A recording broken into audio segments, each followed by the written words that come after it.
Can you think of a time when you were really seriously disgruntled, gypped off, fed up with the cards that life had dealt to you?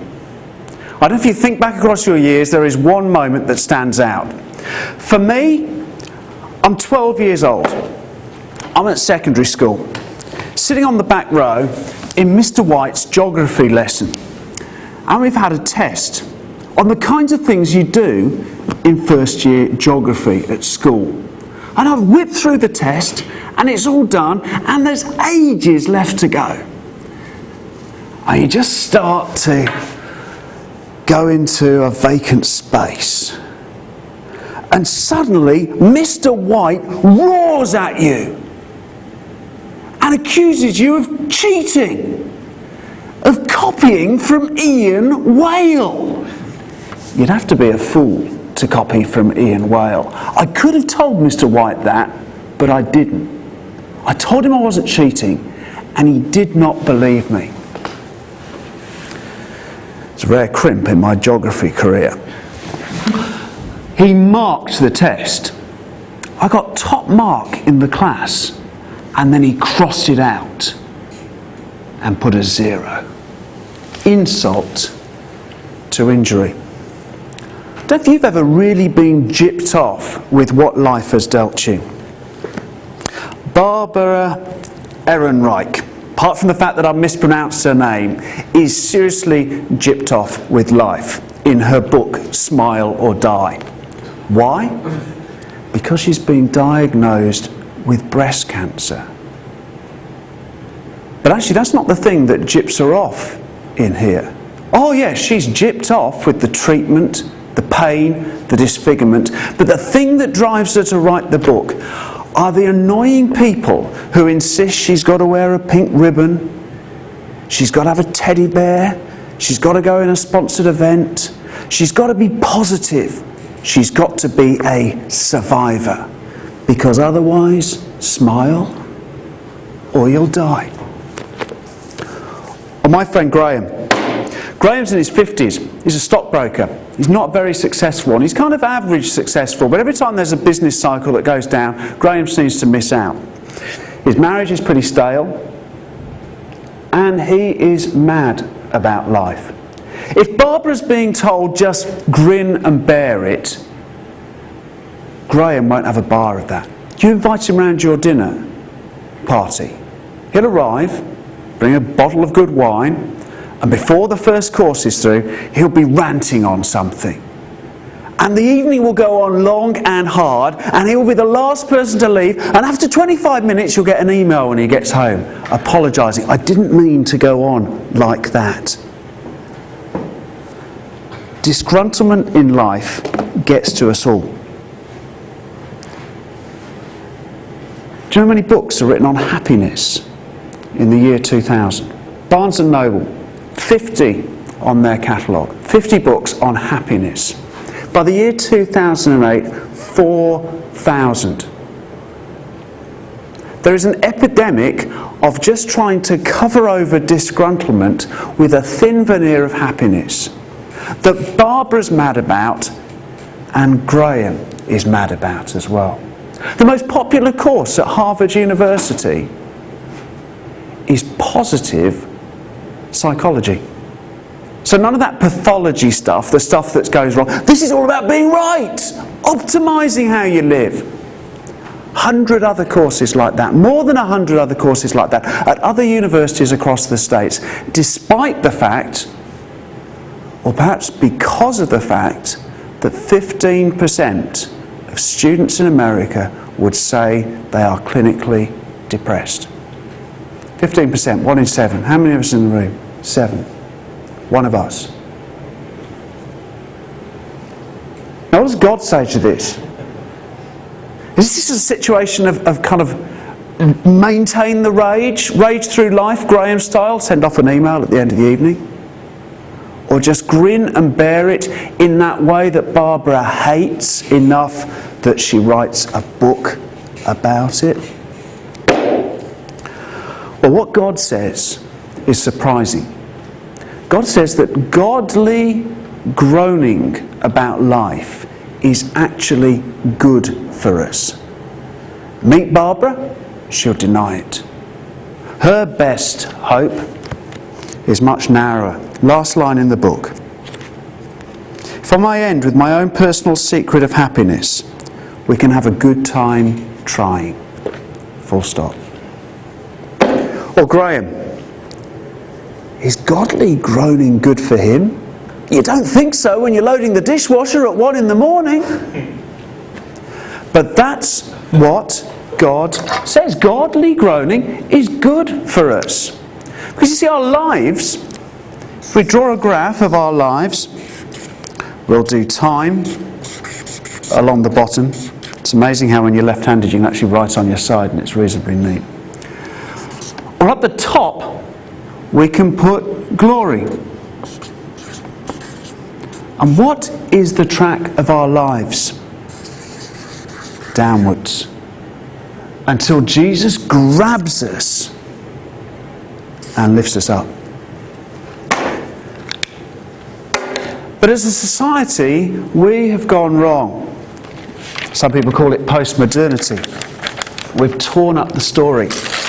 No happy endings, no grand narratives. That's gone. And before that, as a society, we said goodbye to glory. There's nothing but what we have now. The here and now. No compass, no timeline. Just what we've got in the confusion of the here and now. And if that is where we are as a culture, then let's go back 2,000 years to first century Rome, the Roman Empire. Sociologists and people who study ancient Rome and the society that it was in say that it was pervasive in having an attitude of honour and shame. What is honour and shame? Well, shame is what you don't want to have. Honour is what you do want to have. And for us in our day and age, there's prizes for everyone. Plenty of honour to go around. Get a certificate just for trying. But not so in ancient Rome. Back then, honour was like oil is for us. A precious, limited commodity that you will fight to get control over. But whereas we fight for oil as nations, honour in ancient Rome was something where you would look somebody in the eye and it would be you or me is going to have the honour, and you or me is going to have the shame. And what that meant was in ancient Rome, the greasy pole was incredibly greasy. And if you climbed to the top of the Roman Empire, if you climbed to the top of that ladder, then you did so by stamping on people on the ladder and climbing over them, kicking them off the rungs and moving them out the way. And when you got to the top, you would keep on stamping at the hands of people trying to grab you by the ankles and pull you off. And into that situation, Paul writes to the Christians in Rome, and he says, I consider that the sufferings of this present time are not worth comparing with the glory that is to be revealed in us. To go to the other extreme, it's like going to Euro Disney. Tonight, when this session finishes, rush down to St Pancras, get on the train, and you can just be there in time tonight for the nightly late night parade at 10:30.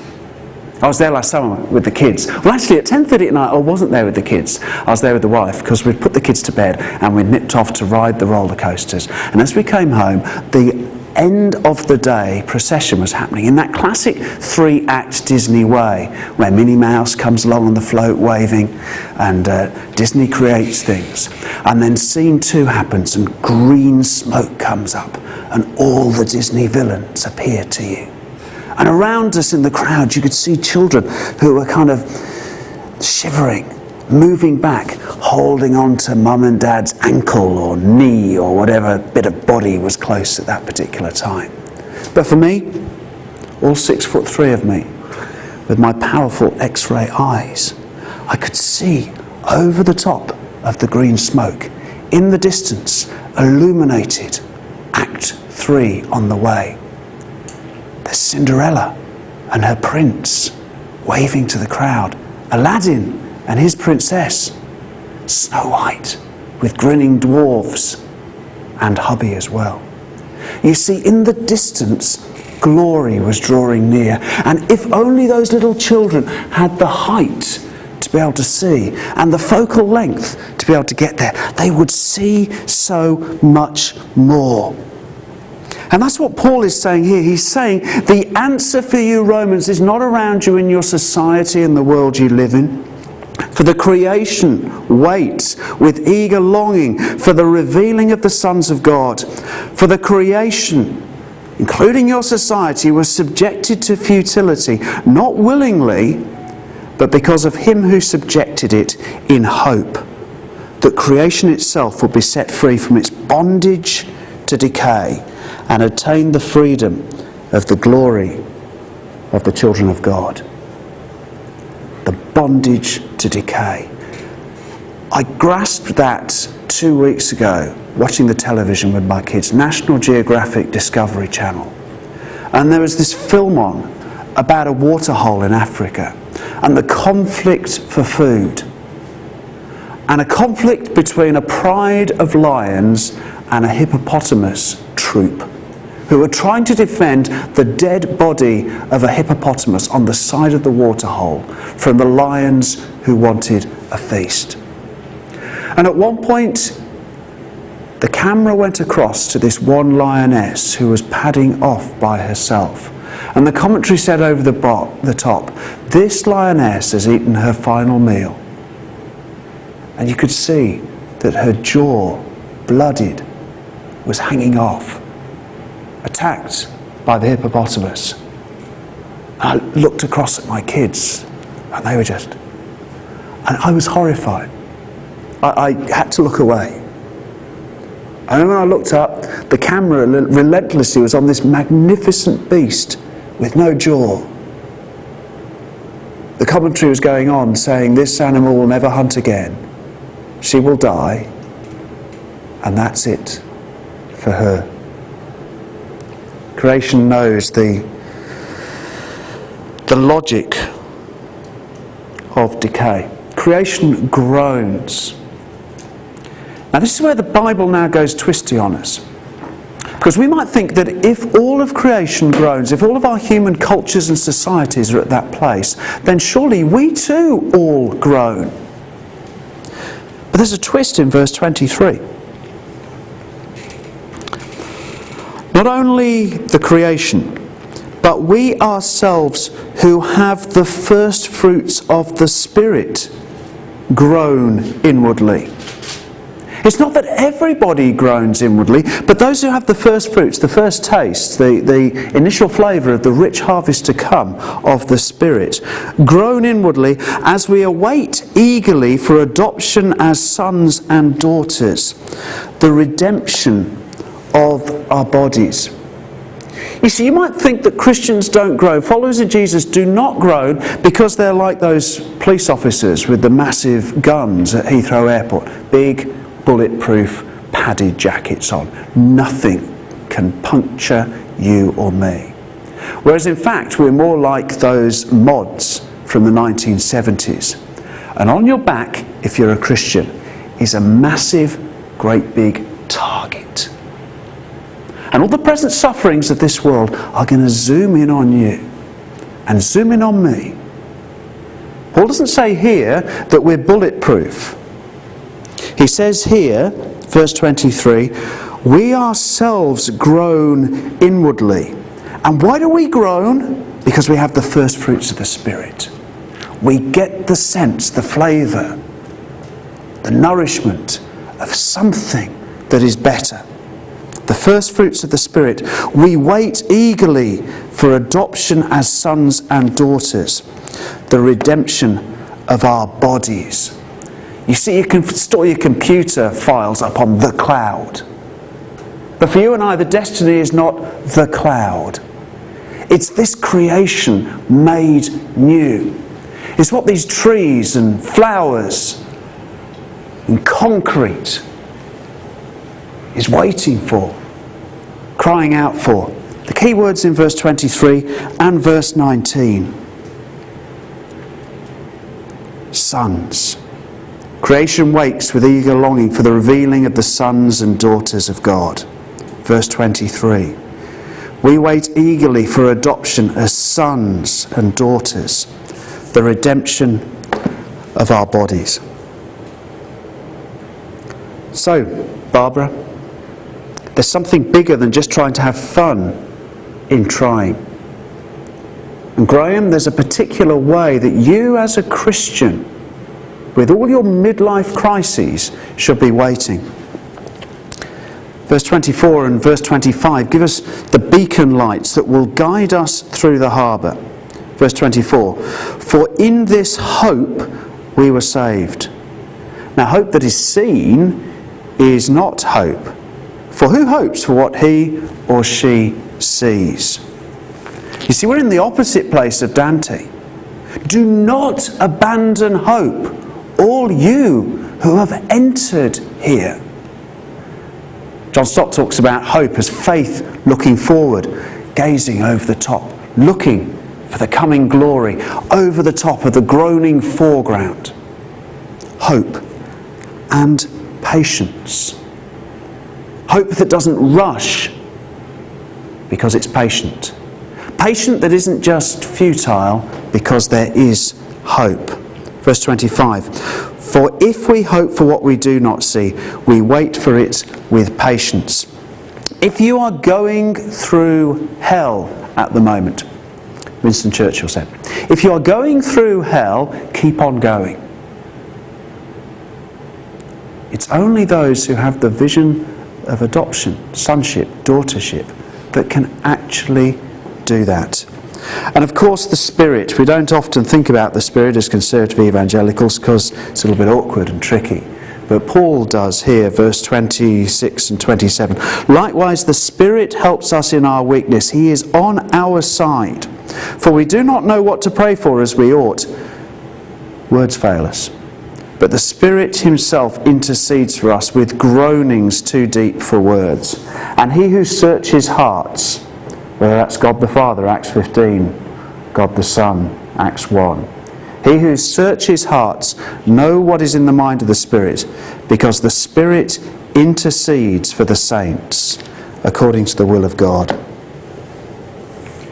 Godly groaning is good for us. And so the challenge that Jesus lays before us, whether we are believers in him or not, is simply this: will you groan instead of moaning and just being angry? Will you groan or simply grin and bear it in a must put a brave face on it kind of way? What do we do with this? Let's have some music while we think about it.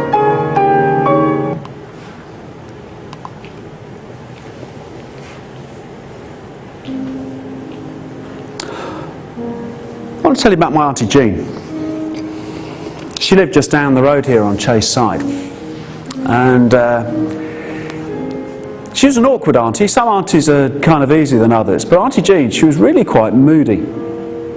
If you saw her, the jawline was kind of tightly clenched. And she had lots of reasons in life for that.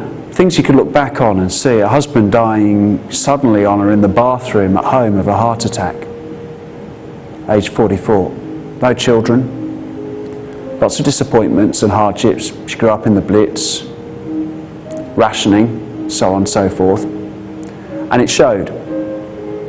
If you went out driving with her in the car, other drivers were idiots and Charlies, and you heard about it in no uncertain terms. She was a moaner.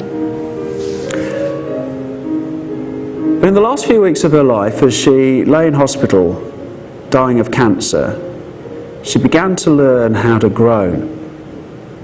Just began to learn how to groan.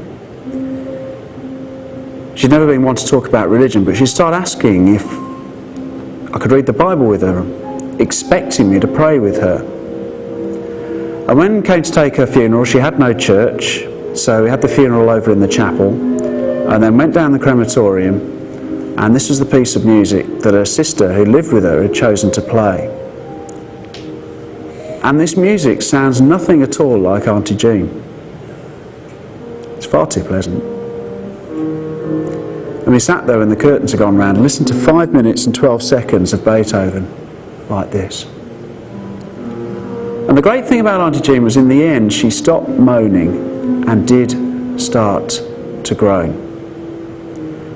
And whether you're a Barbara who hasn't got the horizon and isn't a believer, or a Graham who has but is intensely full of rage, I want to give you the gift today of a little bit of space. The last few minutes of this piece, to picture your diary, whether it's in day to a view, week, month, year to a view, and the bits where you're going to be disgruntled.